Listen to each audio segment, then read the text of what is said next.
Deep in the heart of a forgotten land lies a forest, unlike any other. They call it the Clockmaker's Forest.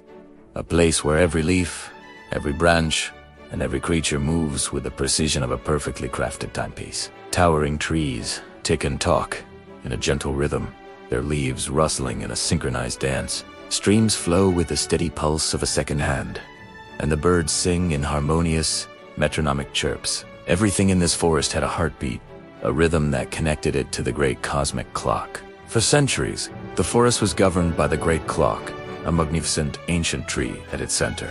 Its roots were gears, its trunk a pendulum, and its canopy a sprawling face of intricate clockwork. The great clock's steady beat was the very soul of the forest, ensuring that every living thing moved in perfect time. It was a symphony of nature and mechanics, a breathtaking testament to order in life. But one day, a chilling silence fell.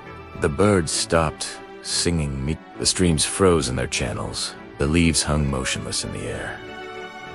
The great clock had stopped. Its heart, a brilliant, pulsating crystal known as the heartbeat crystal, had vanished.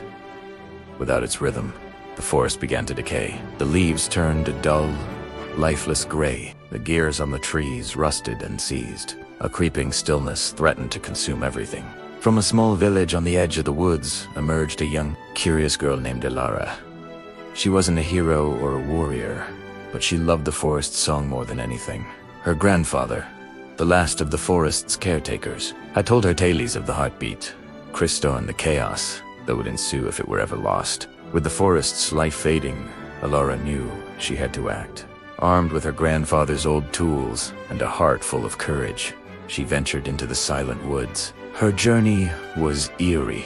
The familiar ticking and talking were replaced by an unsettling quiet. She navigated through frozen waterfalls and past statuesque animals, their mechanical bodies locked in place, following the faint, residual energy trails only she could see.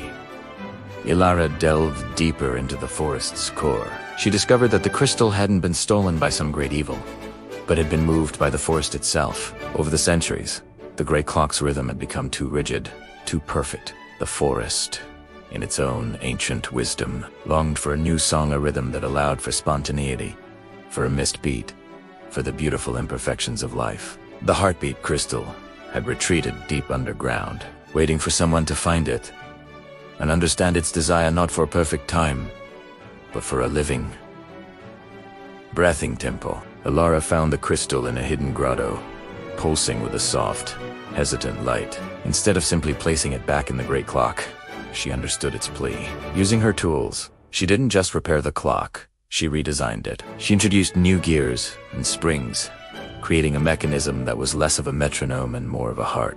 It allowed for pauses, for accelerations, for the gentle, unpredictable rhythm of life itself. When she placed the crystal back into its new home, the forest didn't just restart, it reawakened.